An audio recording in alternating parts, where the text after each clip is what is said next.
Is your football team 0-3? Is your fantasy team also 0-3? Well, look no further. My buddy X here. I think it's time to abandon ship and start panicking. Welcome to Seems Unfiltered. Don't worry, boys. We're going to sail these seas together. Let's go.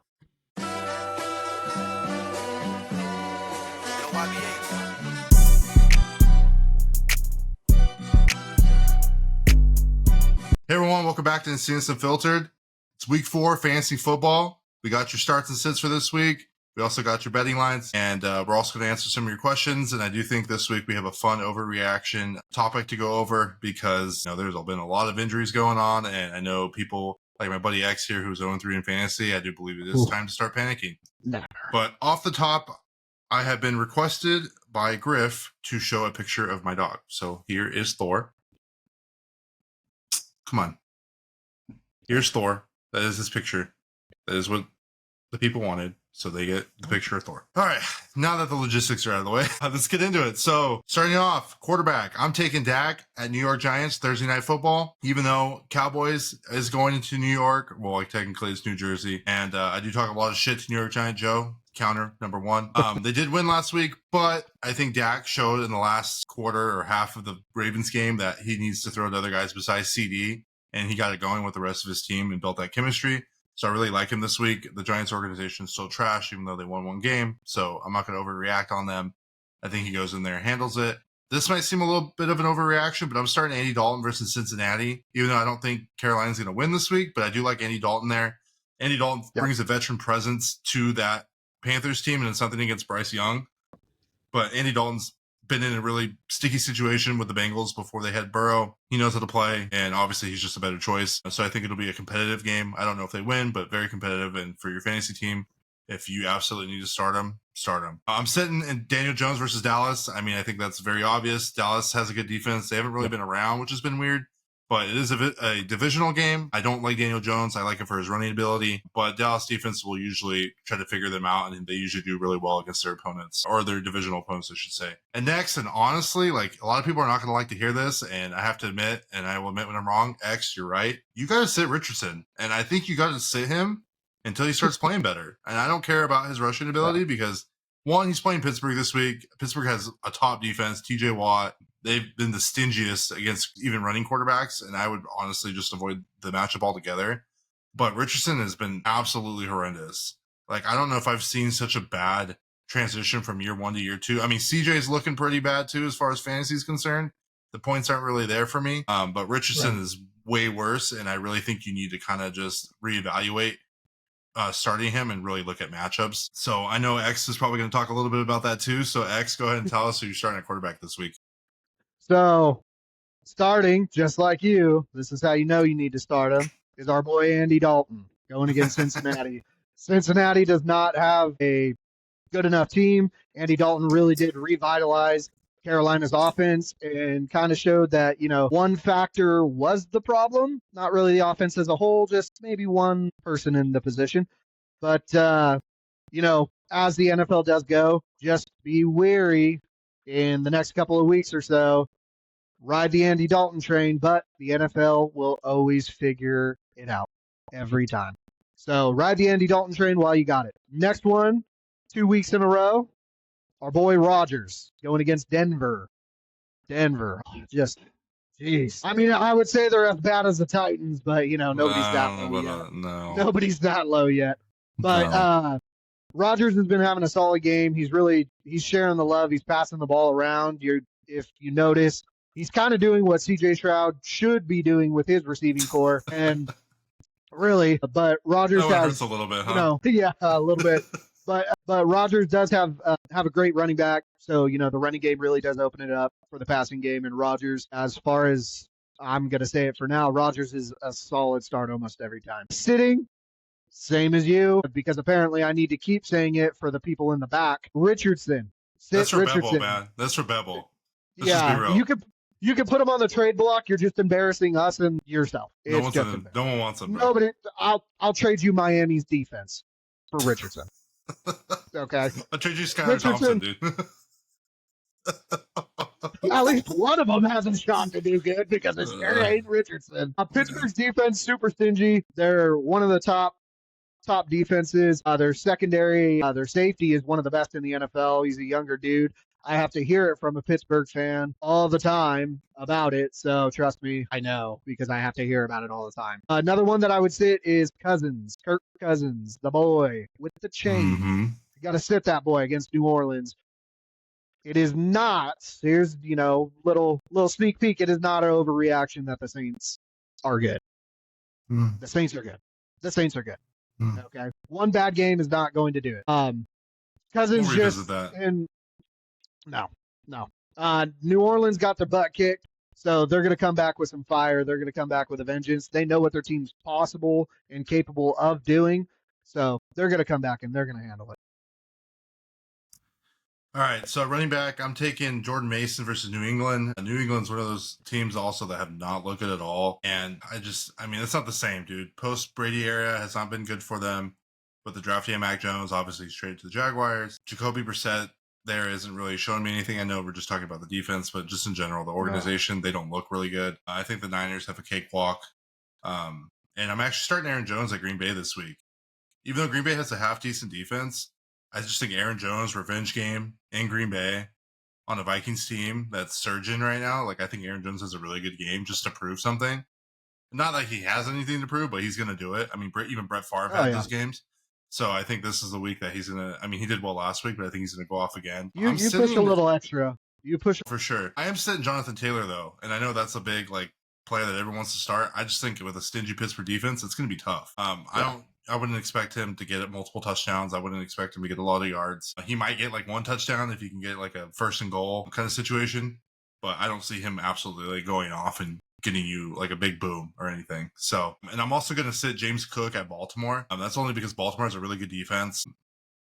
And it's just, I don't know. That's going to be a tough game. The Bills and Ravens. I mean, that's the game, honestly, as somebody who doesn't want to watch.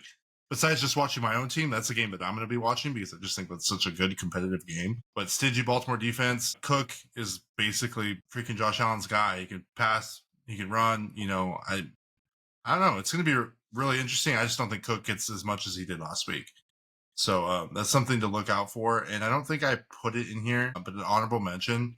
I'm also sitting Ramondre Stevenson against the Niners. I think after that abysmal performance he had last week, for all your Ramondre Stevenson owners, I wouldn't start him because I think also he split carries with Antonio Gibson. So just kind of be wary of that. Who you got starting this week, X? So we kind of got the same again. I'll start with the one we don't have the same of. I'm starting Derrick Henry, King Henry against Buffalo. He had a good outing. I think that the Baltimore Ravens finally figured out that if you feed the beast gets stronger. So I think that they understand that he is going to get better as the game progresses. I think for those of you that have his backup, who is it, Justice Hall, right? Yes. Sounds about right. Yeah.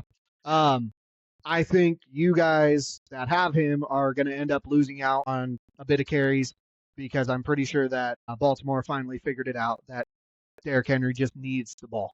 So I like Henry against Buffalo. Buffalo, I still don't believe in him.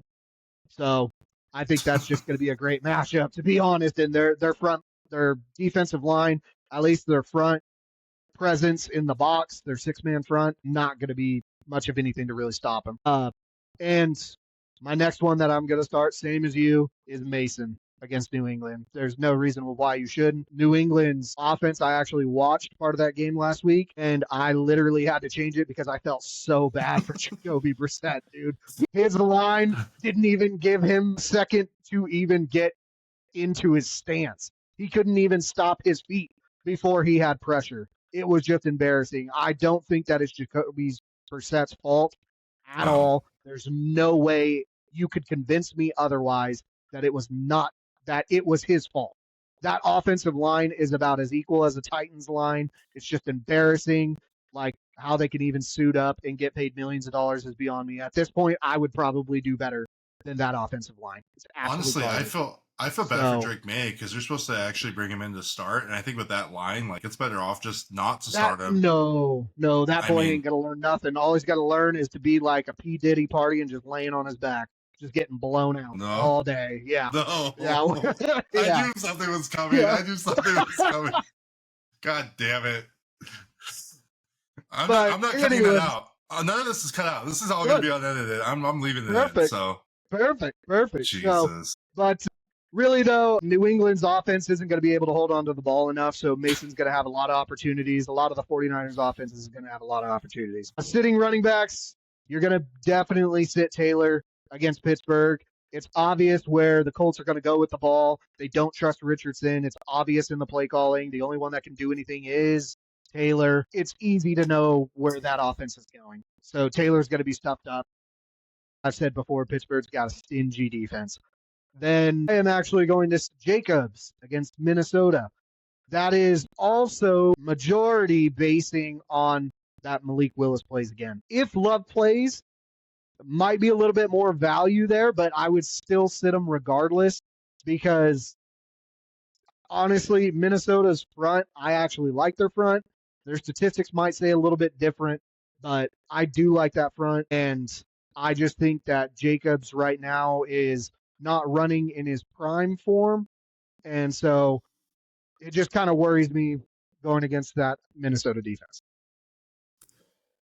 So starting a receiver this week, I like Rishi. I like to call him Rishi Rice against the Chargers. Even though the Chargers have a good defense in this divisional game, I think at the beginning of the season you didn't really like Rishi Rice, but he's kind of proven to be their guy there, and he's one of the biggest targets for Patrick Mahomes, and he puts up a crap ton of points, especially now that Justin Herbert's not going to be there for the Chargers. So I think it's a really easy win for the Kansas City Chiefs this week. I think they're going to be throwing a lot to Rishi. I mean, it might still be close just because it's divisional. And this next guy, is there anything you want to say about last episode before I get into this next guy? Because, I mean... Well, I just want you to know, here's a little spoiler. He is a starter today. Okay. He's a starter, boys. So if you don't know what I'm talking about, I might add the clip here. I'll probably put the clip in here. I can do that of what X said last week. And, he was talking a little bit of crap about Juwan Jennings and how he's not a starter, yada, yada, yada. Juwan Jennings against the Rams, he's not going to really do much of anything. He's really not. And honestly, even as Niner fans, you can say what you want. He's like barely into a tier 3 receiver. Like he's barely even there.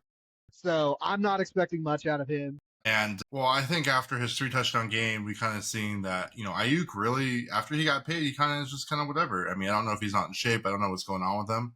Brock Purdy is really trusting Juwan Jennings in those situations and getting a lot of targets. And I think because Jennings has been held reliable, which we've seen him in the Super Bowl, he was really the only receiver to really do anything in that Super Bowl game. He's going to continue to do so while Debo is out. And I hope Kittle comes back. And that might hinder him a little bit, but I still think he's the go-to receiver on that team. As far as sitting, I said this last week, and I'm going to keep kind of hammering it. As long as Tua's not playing, I mean, I don't want him to come back for his health. I just think it's a terrible situation. But he sounds like he's going to come back. You're not starting Hill, and you're not starting Waddle, and you're not starting any Miami receiver. And I just want to kind of reiterate, I know you spent a high pick on Tyreek Hill, and it's hard for you to sit him. But if you got a mid-tier guy, you might need to throw him in. I think last week proved, unless they go ahead and sign Ryan Tannehill, or Fitzmagic comes back out of retirement, which I don't think he will. I think he signed to his deal. The Tom Brady, the goal. Tom Brady coming back. But brother, I mean, that's everything we want to see. I think if they get a half decent quarterback, then I would consider starting him. But the fact that they have Skylar Thompson, it's not it. So I mean, well, he got out, and then it was what, Boyles who came in. So I mean, it's just not looking good there. I know they're playing Tennessee. Tennessee has a good defense. Their offense sucks. But don't start the Miami receivers this week. I think I like a chain and those other guys better than I do the receivers. And then you're sitting Pittman. As a Pittman owner, it sucks. I mean, he's playing Pittsburgh. Pittsburgh's stingy in general. Joey Porter Jr. will probably be on him. Absolute stud. Rookie last year. But Pittman has seen a lot of targets, not been able to catch a lot, and it hasn't really been his fault. Anthony Richardson's thrown behind him, too far, too low. Richardson is a big play guy where he can get you a 60-yard bomb like once, but you probably won't see it twice in a game. So I like Pittman for his target value. So like I would still keep an eye on him, but if you have another player, I would definitely sit him. I've been sitting him the last 2 weeks. So who you got starting this weekend? Receiver. Starting, we'll just get it out of the way. I got the boy Juan Jennings going against New England. That is kind of the main thing, is that I still think he is a little bit of an overreaction. I don't care what you say. I still think he is, but he's shown to Brock Purdy that he can be reliable. And I think you were right that Ayuk's not playing what he should be. Deebo Samuel's out. Kittle can only be limited so much in the play calls because, if you're basing your entire offense around a tight end being your hot route, that doesn't make sense. So if some NFL offensive coordinator's doing that, they probably don't have a job, to be honest. So that's why you never see that in the NFL. So Jennings is pretty much the hot route right now. That is a big thing, and he will definitely see a lot of targets, and that New England team is just something. Yeah. The next one is going to be Shaheed, the boy from New Orleans, going against Atlanta. Now, I like him because he wasn't very consistent last time, but he is the definition of a boom or bust. Derek Carr likes to throw those deep balls to him. He's a quick, speedy guy. And if you notice almost every single game, he's always getting a deep pass one way or another. And that happens consistently throughout the game. Alvin Kamara kind of opens that up to where defenses have to respect the run, stack the box. Their safety's going to come up to help because Alvin Kamara is a PPR as well. So that safety ends up coming up. It ends up being a one-on-one matchup with that corner, and that over-the-top safety help is going to be more in the middle anyways, just in case Kamara breaks it out on a screen. So that does open up the speedster to do what he needs to do. So he is the top pick. However, there are times where he does absolutely nothing. So I totally get it, but he's proven to be pretty consistent right now, and I just got a good feeling against Atlanta with that. Sitting, I would, just like you, sit Pittman against Pittsburgh. Indianapolis needs to figure it out before you're starting almost any of them right now. And it does suck, but, there's those middlemen options that you could substitute in for Pittman in those situations. The other one is I would sit Garrett Wilson against Denver. That's fair. Because Garrett Wilson's going to be matched up against one of the best corners in the NFL going against Surtain. And you do not want that matchup because Surtain's not going to allow anything. At the end of the day, will Garrett Wilson get some points? Yes. But I would say a touchdown at best, probably 6 receptions, probably. And I feel like even that's kind of being a little generous. But we're obviously not 100% that Surtain's going to stick on Wilson the entire time. I have a feeling that they're going to. It's just easier. So I would not start Wilson against Denver. Yeah, and just to add a comment to that, I think with Wilson, if Surtain does decide to stick on him, I think guys like Alan Lazard would be a little bit more open. You can maybe see the running back, the backup running back, Braylon Allen, be open a little bit more as well because they've been utilizing him a lot more. So if you're in those 14-man leagues, he might be a good little flex start. Right. Same Honorable. with Alan Lazard with Conklin, but honestly. Right, and then Alan Lazard is like a boomer bust as well, like touchdown boomer bust. Yeah. But if Surtain's on Wilson, that's going to open up a lot. And obviously, Brees is a start every week, regardless, because he has a rushing and receiving ability. So just kind of be mindful of that. So if you are starting Garrett Wilson, just kind of understand why, like the situation that you're starting him into, and just understand that it might go under the expected points. Yes. So starting at tight end, dude, he's back. Goddard is back. What a game! It's finally back. Where has he been? I don't know. It's been a while. But Goddard at Tampa Bay, Baker Mayfield did not look so hot last week. Tampa Bay did not look hot last week. Goddard is back. He was one of Jalen's favorite targets, the last couple of years. And I think last week, him finally getting back into stride with him is very positive for Goddard owners. I wish I had him on my team. And, dude, every week, you're starting Brock Bowers. I don't care who they're playing. I don't care if it's the best defense in the league. Brock Bowers is sick. That's a card. If you're going to go out and get a card with an auto, that's what you want. Brock Bowers or Jaden McDaniels. Other than that, I'm not really caring about anybody else. But Brock Bowers, he's putting up points. He's consistent. Cleveland's a great D, but they still got to throw it to somebody. And it ain't going to be Devontae Adams because he's over the pouting on the sidelines. He wants to come to the Niners for a first, and we'll trade Brandon Ayuk. I think that's a fair trade. But Brock Bowers is sick. Start him every week, and he's probably, I still think he's the number one tight end in football. Goddard's probably getting close after the big game. But next, I'm sitting Likely versus Buffalo. Man, he's a big boomer bust guy. There was a trade in one of my family leagues that they traded, I think it was like Worthy for Likely, and I couldn't really as a league, I know the league owner, I could veto it, but I wasn't willing to do that just because they both had one big game and that was kind of it. So I just let it go. I like Worthy end of season, but I was like, yeah, that's fair for now. But Likely's boomer bust. Honestly, Mark Andrews, I didn't like him there either. He does not look good either. That's been a weird situation in general. I think they'll start to figure it out as the season goes, just like they're figuring it out with Derrick Henry. But this week, I just don't like it.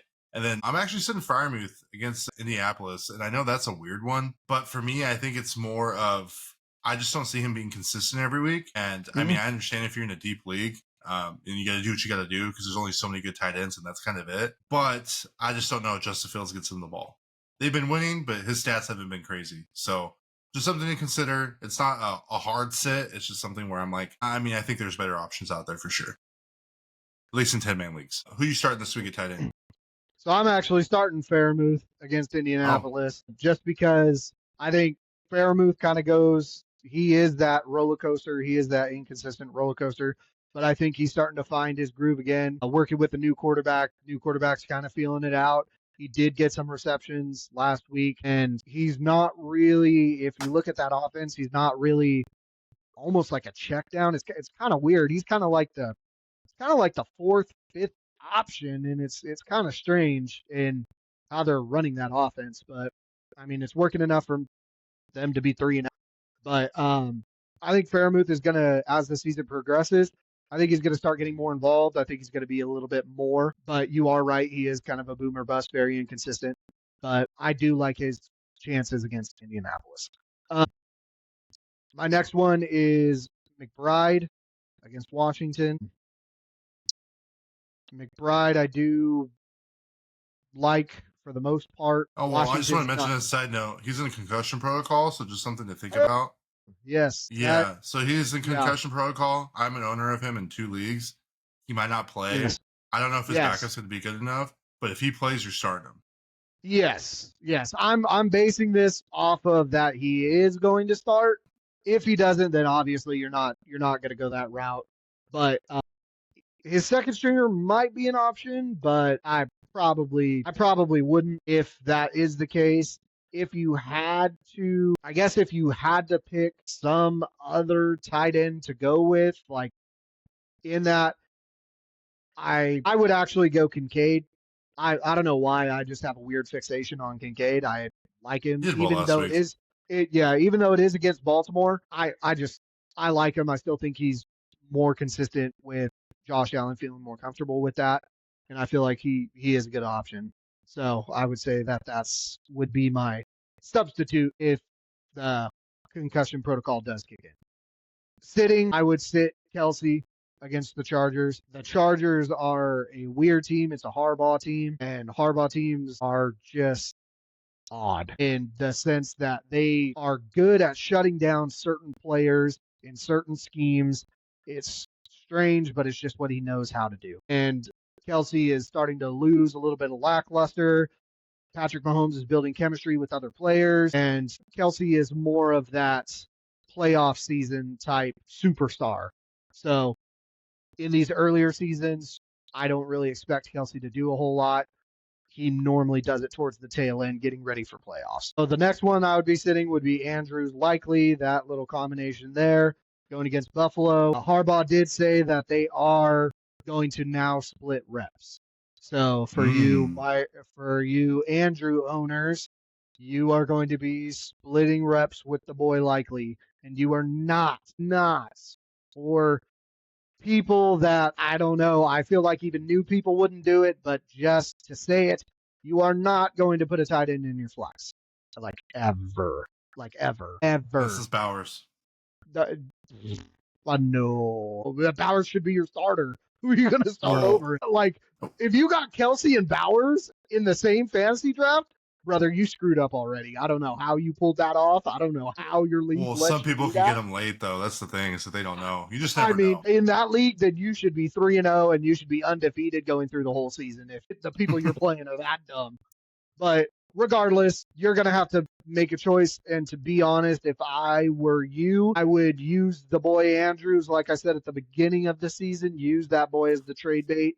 But nobody's going to probably take it now. So you're Yeah. probably better off just dropping him or keeping him for maybe your tight ends bye week, I guess, if you just got an open slot. But honestly, for the rest of the season, I wouldn't even touch Baltimore's tight ends at all. Too Yeah, inconsistent. I agree. So starting this week, I'm taking San Francisco D versus New England. I think that's very obvious and straightforward. New England's offense has been terrible. San Francisco D is coming off a tough game against the Rams, which should have won. I really don't want to get into it. But our defense is still top tier. We lost Hargrave. It's okay. I still think we have Fred Warner, Funga, Bosa. I think we'll be fine. And then I'm starting Jets D versus Denver. I mean, Denver's offenses look terrible. I like Bo Nix. I mean, there's just not a whole lot going there for him. But Jets D is looked great so far in the season, and I really do think they're going to have a good week this week. So I'm starting them. In retrospect, I am going to sit New England D against San Francisco, even though San Francisco is missing some of those key pieces. They've shown that they can still put up a lot of yards. I mean, you can look at the Ram game. It's usually a plug and play. As long as they don't start Ronnie Bell, I think we're good. And that is a shot at Ronnie Bell for dropping 2 balls. We're also going to sit Green Bay D against Minnesota, and that's just because, well, really just depends, right? How long are they going to be out in the field? How often is Sam Darnold going to get the ball? And I think a lot of this Green Bay Minnesota game is really going to rely on if Jordan Love is playing or not. If Jordan Love is playing and the 100%. offense can be on the field more, the defense has more time to rest. So as the game goes on, they're not going to be as tired. But if he doesn't play, Malik, I think, is going to have a little bit of a tougher time against Minnesota. Minnesota defense this year has proven to be really good, really young. And it is a divisional game. I think it'll be closer than we think, regardless of who's playing. But I still think I like Minnesota in that game, regardless. So with that, I just would sit them. Who are you starting this week? So I'm starting Miami's defense against Tennessee. Tennessee looks absolutely atrocious. Tennessee is kind of a boom or bust team. Like they end up still losing the game. So if you're betting, sure, definitely always go against Tennessee. But Tennessee's offensive line is absolute garbage, especially on the right side. The left side's actually solid. The center's good. But that right side is absolutely atrocious. I mean, I don't even know. They couldn't stop a 5-year-old from doing anything, but I don't think anybody. I know it's a sore subject for you. I understand. Yeah, dude, trust me. Like I literally sat for like 10 minutes, like debating if I actually even wanted to put that on there, but you know, I got to sacrifice. I got to sacrifice for the boys to give out good info, right? Yes, I would start Miami against Tennessee. I would also start Dallas against the Giants because the Giants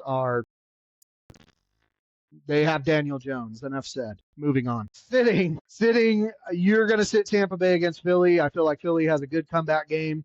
They have the pieces. They have everything. I feel like in their mishaps that they have been having, I feel like honestly it's a coaching issue. I don't feel like it's a player issue, especially just because Philly has shown that they are Super Bowl caliber.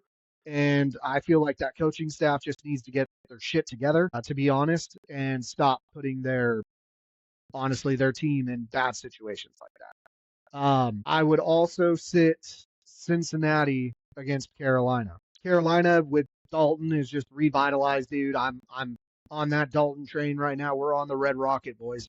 We're flying it to the moon. Bro, that's a terrible thing to call it. Oh I know, dude, I love it, dude. Everybody's going to get a kick. But, he's on the Red Rocket, okay? I'm not on the Red Rocket. He is the Red Rocket. But anyways, geez. Carolina is going to do big things now with this revitalized offense. I feel like the coaching staff can get done what it is that they've been trying to do this entire time. And so I would sit Cincinnati's defense because Cincinnati doesn't really have an offense right now.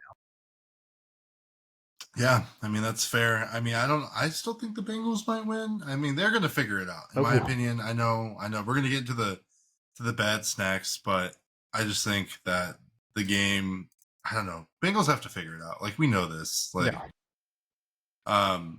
But let's just jump straight into the betting. Like we do every week, we're going to go through each game, talk about the spread, the money line, and the total, whether we're going to go over and under.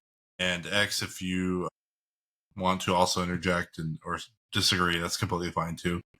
Yep. So first game of the week, Thursday Night Football. We got Dallas Cowboys at -5.5 versus New York Giants. So before I even talk about this, I was talking to the boy Angel, whose team name is the Cowboys are the world's greatest team or world's team or whatever that, or Go Touch Grass. I forget. He has a lot of names. But he was saying that he's actually taking the New York Giants this week as a Cowboys fan, which I thought was hilarious. I even bet him lunch. He turned it down and said that he didn't have money. That's a lie. I'm taking Dallas Cowboys at -5.5. Yeah, I think the game's going to be a little closer only because it's divisional, but the New York Giants organization and the team is abysmal. So I'm taking Cowboys on the money line. And honestly, the total at 45.5, give me the over, only because I think that Dallas scores a lot and the Giants, being a divisional game, will probably score on that defense just because the defense hasn't been the greatest as of the last 3 weeks. That's the only reason why. It's because it's divisional for me. Yeah, I mean, I'm still going to take Dallas at it, but I'm actually going to go under on it because of the division. Okay. They know each other. They play each other twice. So I feel like it's going to actually be under. All right. Next game we got. So this is at 10 a.m. Pacific time on Sunday. We got the Bengals and the Panthers. So I know you're going to say different. I like the Bengals at -4.5. I think they get it done this week. They're going to figure it out. I know they're playing Carolina. That total, though, is pretty high. I like it lower. Yes. I don't think it goes that high. Yeah. But for me, I'm taking Bengals. I'm assuming you're going to go Panthers here. Yeah, definitely go Panthers and definitely go under. Okay. Definitely go under. Next game, we got Eagles at -2.5 versus the Bucks, and I know Bucks are playing at home. For reasons even that X has said when talking about the defenses, I like Eagles at -2.5. They're starting to get to clicking. Barkley looks fantastic. I think just they're going to go in there and handle them. They're the Super Bowl contending team. I think if there's anybody from NFC right now healthy who's going to go, it's probably going to be them. So I'm taking Eagles at -130. The total, you know what? Give me the over, only because I think Baker has a chance to start throwing big, and Godwin, and hopefully Mike Evans can start getting into the mix. That's a guy we haven't really seen a whole lot of this year. So. I agree with everything. Cool. Next game, we got Denver Broncos versus New York Jets. Jets are favored by -7.5. That's the highest we've seen so far. And honestly, I'm taking New York at home. Easy. -7.5, easy. Money line at 360. The total, 38.5. Man, that's kind of low to me. I think I'm going to go the over. I mean, I still think the Broncos can score. I don't think it's going to be like, I think they can. I think the Jets can get past that. That's essentially saying, do you think Denver could score that? I think so. I think the Jets, say the Jets score 28 points. That's 4 touchdowns. I think they can do that. Yeah, that's fair. And I think the Broncos can at least get 13. That's just where my thinking is at. So okay, yeah. You know what? Yeah, I'll take you with that. Yeah. Next game of the week, Minnesota versus Green Bay. So Green Bay's favorite -2.5, and I don't know if that's because there's a hope that Jordan Love's playing or not. For me, this is where my caveat's going to come in. I don't know what the spread's going to be. We filmed this Wednesday night, so it pumps up on Thursday. So the current odds right now, with the current track that Malik Willis is going to play, I'm taking the Vikings at +2.5. I think they go into Lambeau and beat Green Bay in Green Bay. So I'm taking the Vikings at +120. The total, though, honestly, give me the under. I think on this one, just because it's divisional. I know I said the complete opposite for the last divisional game, but for me, it was the Cowboys' defense has been kind of boo-boo. Yeah. Both of these teams have great defenses, and I just think that I like Vikings here, but the under, I think it's going to be a close game. I'm even if Malik plays, I'm still going to go with the Packers, but even if Love plays, I would still go under on the total. For sure. So you're taking Packers this game? Yeah. Interesting. Next game, we got Rams versus Bears. Bears are favored by -2.5. So this is going to be one where I think might be a little bit of recency bias for me. Caleb has been playing a little bit better, but I actually going to take the Rams at +2.5. I know. Yep. Yeah, I was like, some people might be like, I just think like the Bears defense has been decent. I just don't trust Caleb. He's trying to figure it out, but I don't think he can do it. I like Los Nope. Angeles. Los Angeles beat the Niners. Yeah, it was divisional, and they know us a lot, and they play us a lot. But I just think the Rams still figured out a way to do it. But the total, though, I'm taking the under. I think the total's too high. It'll be a much closer game. So I agree. next game, we got the Saints and the Falcons. So for as much as I think that it was an overreaction that the Saints are good, not saying they're terrible. I'm not saying they're terrible. And I just want to reiterate that because I've had a couple texts. I'm not saying they're bad. I just don't think in the long scheme of things, by the end of the season, that they're going to be a Super Bowl contending team. I don't see them being a high playoff team. However, a divisional matchup against the Falcons, I do think the Saints can go into Atlanta and beat them. So I'm taking the Saints at plus 1.5. So I'm taking the money line. But for the total, I actually think this is going to be under. I don't think that goes over 42.5 for me. So I will still go with the Saints as well, but honestly, I don't know why. I just kind of got a gut feeling that it's going to be over. I feel like that game is probably going to be our shootout of the week for sure. Yeah, I just don't know if I can trust Kirk. I mean, it's not primetime Kirk, so he might be okay. But Yeah. he actually has been playing half decent primetime. Yeah. And he does well in the dome. I will say that. He does well when he plays in a dome, when he's playing in a dome. So Yep. I just think the Saints are a little bit better team right now, though, for sure. Yeah. Next game, we got Steelers minus 1.5 versus the Colts. Kind of for like the reasons that we talked about earlier. You know, Steelers stingy defense. Anthony Richardson is, I don't know what the heck's going on with him, but huge regress this year. X called it. Giving you your kudos on that one. So I'm taking Steelers at minus 1.5. I think really for sure at least win by 3, right? Yeah. And I think the money line at 125 is fair. I'm taking that. For the total, though, I think I'm going under just because both their offenses are kind of like, But that's just me. You taking the under or taking the over on that?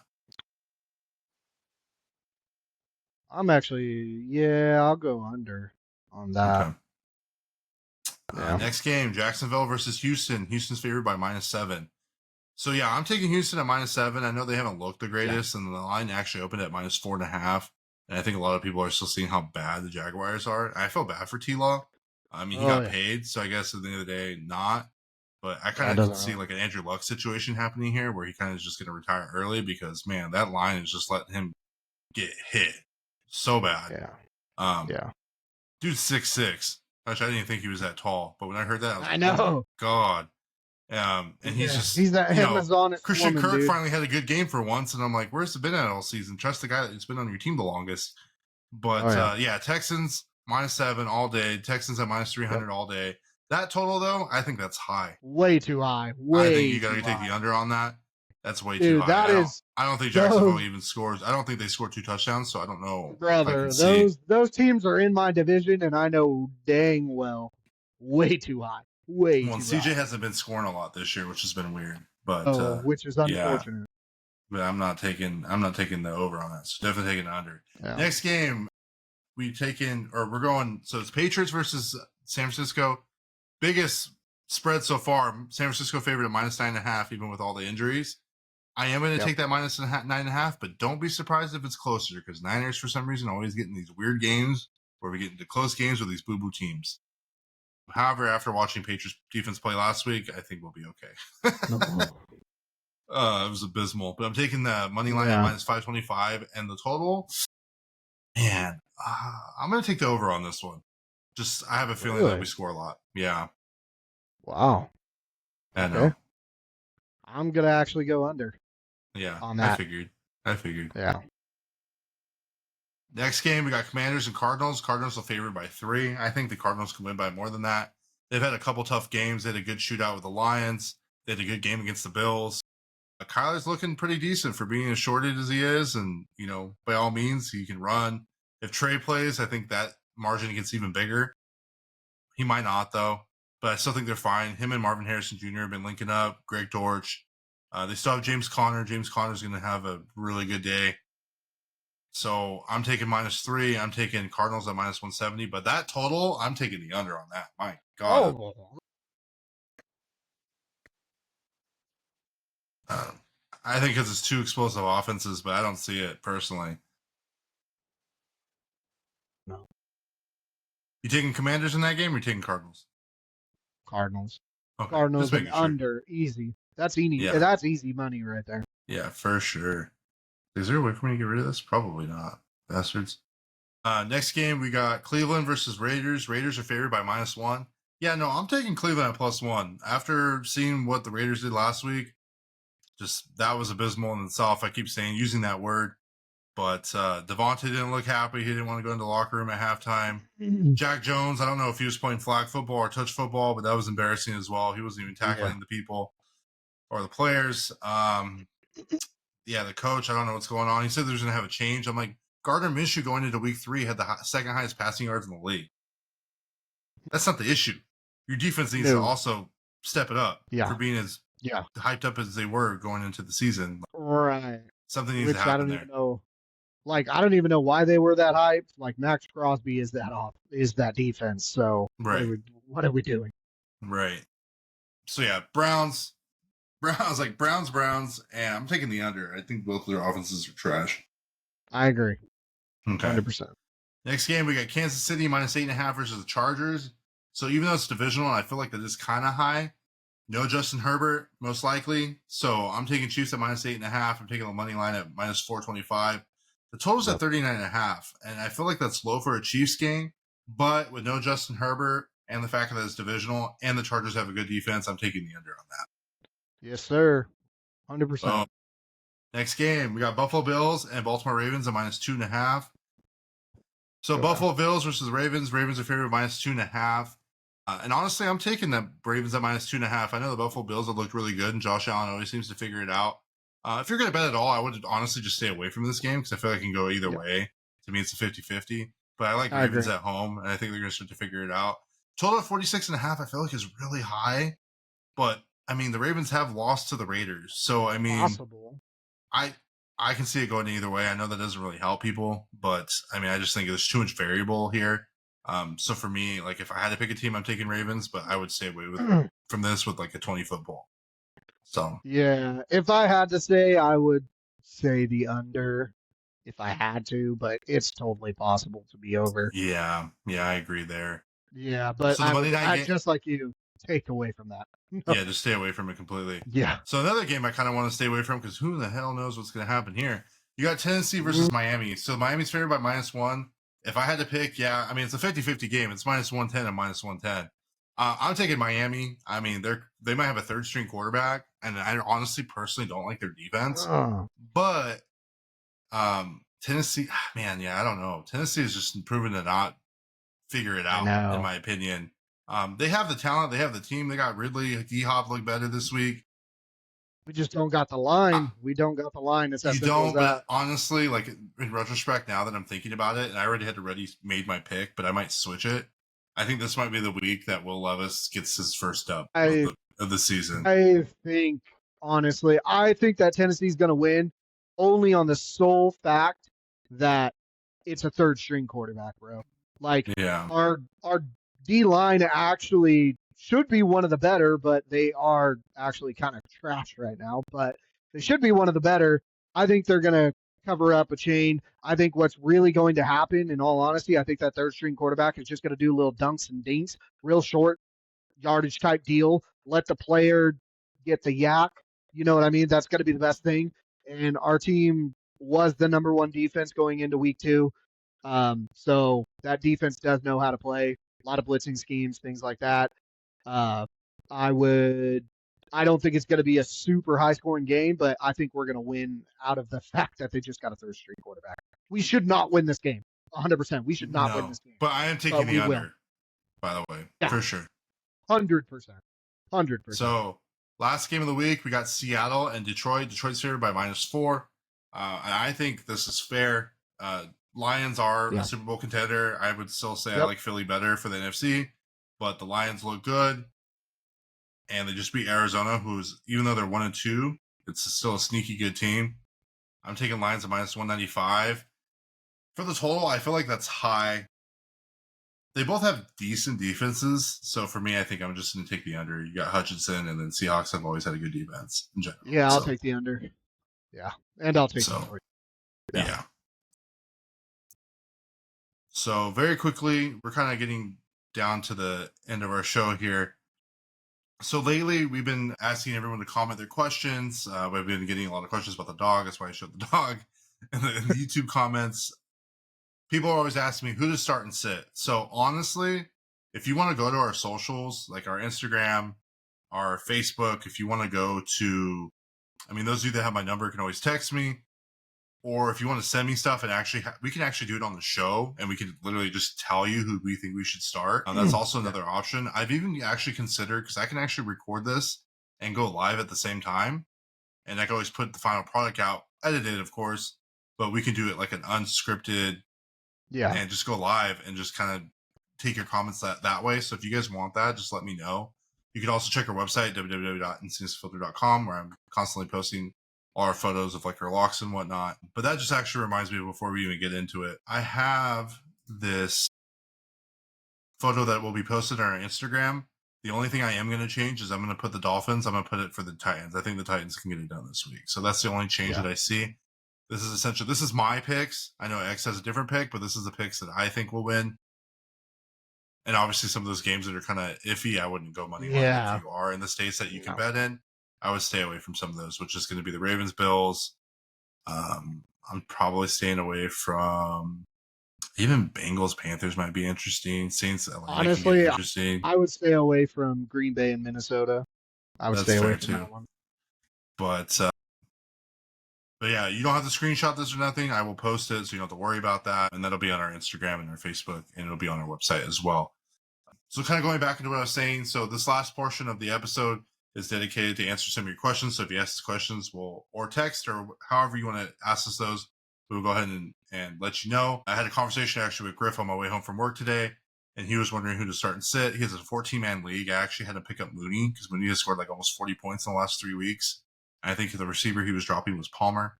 So if you have any kind of Charger receiver right now, I think it's fair to drop him if Herbert's not playing. And if you don't have Juwan Jennings yet, please pick him up. Like, I think that's like my best advice is you always look at target share. I'm going to say every week, look at target share, look at matchup, and look at who the quarterback is. And that will figure out for your fantasy as far as anybody who's on a kicker or defense, who you're going to try to pick up or start. Yeah. As far as the questions that I get a lot is I get a lot of waiver wire questions, who to pick up, why to pick up, whatever the case may be. The one thing that I do every single time when it comes down to the waiver wire pickups is if you have the slots to do it, if you feel comfortable dropping some of the people that you have, which majority of people's bench is kind of just these, random little guys that, might do well, might not. Normally your booms are bust. Use those times to block other people in your league. That is how you get wins in fantasy football. I do not really like Juwan Jennings very much, but I picked him up because I knew other people in the league wanted him. So I picked him up. Me and Bob. Him. Yes, 100%. I'm going against Bob this week, and I know he would have played him. And I just did it just to block him. Just to do it. Just to do it. I was going to pick him up and I don't play you, by the way. But yeah, but regardless, sometimes some of your waiver wire pickups are for that. For me, what I do on my waiver wires is I change defenses every week. Every single week. I do it purely on matchups. Obviously, with some defenses, like in one of my leagues, I have the Jets defense. I'm not dropping them. I'm going to save them till the end. But in one of my other leagues, I change the defenses every time. So sometimes matchups are good. And the problem with fantasy that a lot of people will have is you'll be one game late when you pick up people off the waiver wire. It happens. Don't freak out about it. And don't be afraid at the same time, too, to take a chance on a player. That's what your bench is kind of for. Yep. And like I said earlier, he did that to Bob and I. So, I mean, there are people who do that. He likes to create chaos. So if you check out our first episode of the pre-episode, I like to call it, he did tell you exactly what he was going to do, and he is going to do it. And this is more of a jab just because I think it's funny. Whenever X tells you to do something, you got to do the complete opposite of it because for whatever reason, 100%. Like I'm telling him, hey, start talking crap about my team because I need them to pop off. Because like he was like, Juwan Jennings, trash. Gets 45, 48 points. I'm like, cool. I started him in my 14-man leagues. I had to. Yeah. Hey, Stevenson did really well. He ended up doing bad. That's just how fantasy goes. So watch. Now that I've picked him up, he's going to do absolute garbage. It's going to happen every time. Right. Every time. So overreactions, I don't really have a lot. For me, it's more of someone saying, "Oh, the Niners are not going to be a playoff team." I'm like, that's an overreaction. I think the Niners will be okay. They still have a good enough team, regardless of injuries.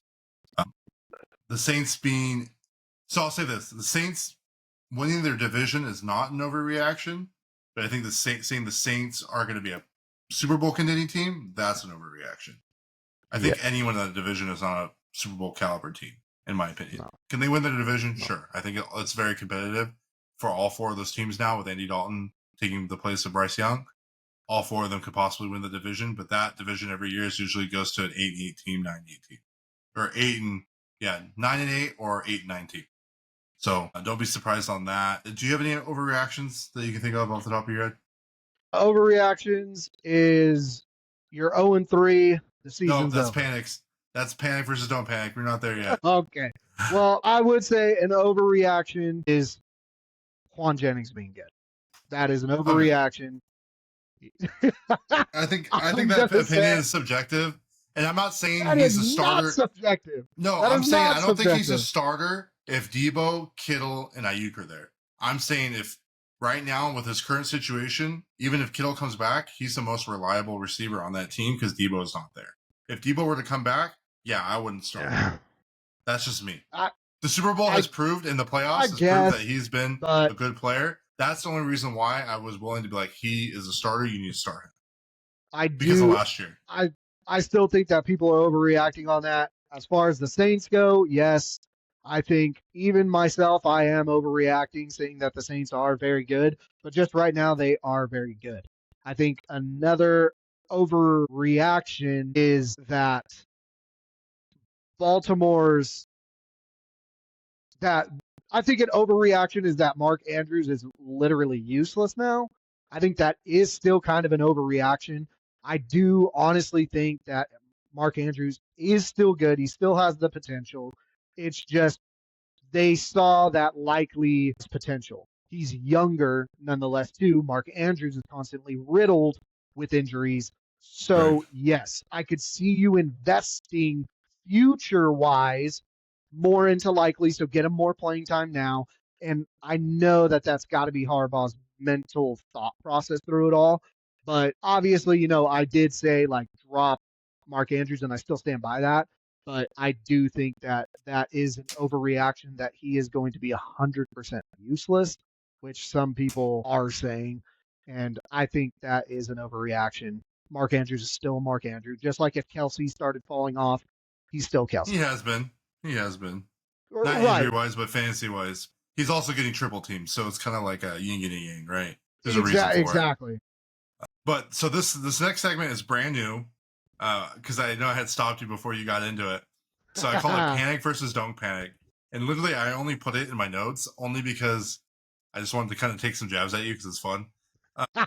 If you're 0-3 in your fantasy league, it's not a full panic, but panic is starting to creep in. Not saying that you can't recover. That's not what I'm saying. Actually, Griff, I looked at your team. You probably should start panicking. That's a terrible team. I know you had an auto draft. He has Puka and Debo, and everybody's hurt. So, you need to figure out a way to try to get into playoffs, because I think once you get into playoffs, you'll be good because your team's going to be strong enough. But with all your injuries, if your team's injured, it's probably starting time to panic. And that doesn't mean to drop everybody. I'm saying that's where you start talking to people, start trying to make some trades. Yeah. Maybe have to make a little bit of a risky trade on your part to try to get somebody who might be able to boom or bust. Not a complete trade, one-sided trade, but you might have to start being I had offered my father-in-law Mason, because I have a lot of running backs. I was like, I'll give you Jordan Mason, and you give me Rashee Rice. I told him that week 1 because he's a CMC owner. He never took it. Obviously, Rashee Rice is doing well. Mason's doing well. But, if he was 0-3, I'd be like, hey, you really should probably consider taking that trade. Christian McCaffrey went to Germany. That's not a panic. He is panicking himself because he went out of the States to get some kind of help. I have a feeling he might not play this year, because if he hurts that the Achilles again, he's done. Football-wise, I think he's done. You ain't going to come back. No. And that's not an overreaction either. That's just the honest truth. So, stuff like that. As far as trades wise, I think you just need to start thinking about it. Sometimes the waiver wire, there's just nothing there. So just kind of be prepared for that. Make some packages up. It's not a full panic yet, but it is starting to creep. It's like early onset panic is what I would call it. I'm not a therapist, but as far as like your NFL team being 0-3, I think it's time to start panicking. And I think it's more like directed at like the Titans. I think the Bengals have room where they could actually do better.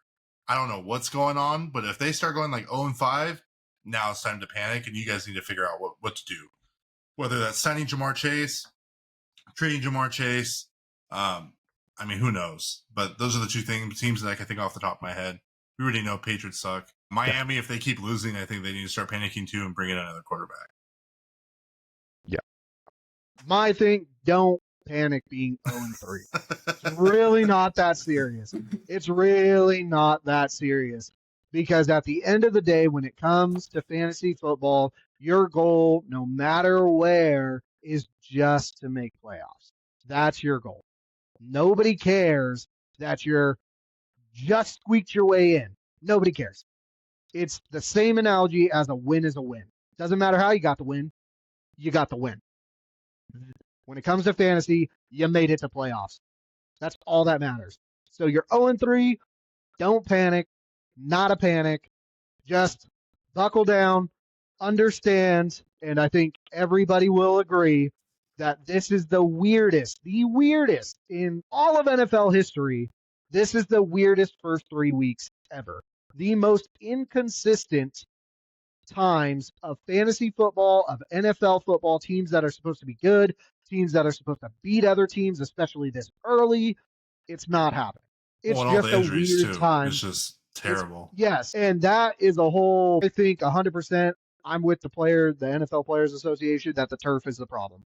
They weren't having this issues when real grass was a thing. Okay, yeah. Turf, I don't know. For those of you that are watching, if you've ever played on turf sucks. It sucks, turf absolutely. Terrible. It hurts, turf it burns. It is terrible. And it hurts. Hot. It burns. Your grip is not the same, whether you got the right cleats or not. Your grip is not the same because you're not supposed to, if it grips correctly, it's not natural. Your body is not meant to do that. It's not meant to stop on a dime like that. It's meant to still have a little bit of glide. And that's why with dirt, that's why the injuries don't happen as much.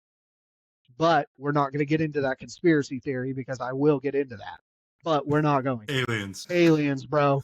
So anyways, don't panic at 0-3. If your NFL team is 0-3, no, you should not panic either. However, if you are a Titans fan, Patriots. Yes, you need to panic. Yes, you need to panic on that right side of the line. It's absolute garbage. I mean, there's a clip where our right tackle, Green Bay's defensive end, doesn't even touch him. And he just reaches and eats crap. Just straight shot. Like that dude got to Will Levis in less than 3 seconds. Didn't even touch him. Literally, he could have stood there. Our right tackle would have just fell over and he could have just ran right by. It was embarrassing. The worst rep you'll ever see in the NFL. But regardless, if your team is 0-3, don't panic too hard. Your coaching staff should figure it out. Do not panic if your team is injury riddled. Do not panic. Don't worry about it. Just kind of like Rod said, your team will get healthy again. You will be fine. Your whole goal is just to make playoffs. Just to make playoffs. Be confident. Be careful as well in your trades. Just because you're 0-3 right now doesn't mean you need to start trading immediately. Oh, don't do that. If you're like 0-5, yeah, you need to make some trades. You need to fix because what you're doing is not working. So don't panic in that. I didn't say to panic trade. I just said like start thinking of things as far as for sure. Trades that you can cook up. And if there's something that could be beneficial to both parties, like I need a receiver, you need a running back.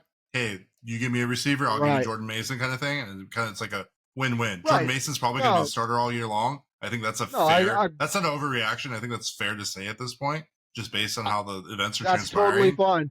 I think right that's now, where you got to make a business decision as far as like, where is my team struggling the most? Why am I 0-3? My running backs suck. Let me go get a running back. Right. I think right now in this week 3, week 4 little transition phase, I don't think there's going to be that much panic right now. Once we hit about week 5, week 6, yes, now that's when the panics are going to start to come in. Right now, we're in the don't panic mode right now. Just know that if your team's 0-3, this is what's happening. Everything's fine. It's going This is great. fine. And, Yep. and you're in the fire. It's fine. Just know that. It's fine. But yeah, that's our new little segment. I think I like it. It's fun. It's kind of like overreaction, underreaction, but I think panic versus don't panic, because I think that's truly what it is.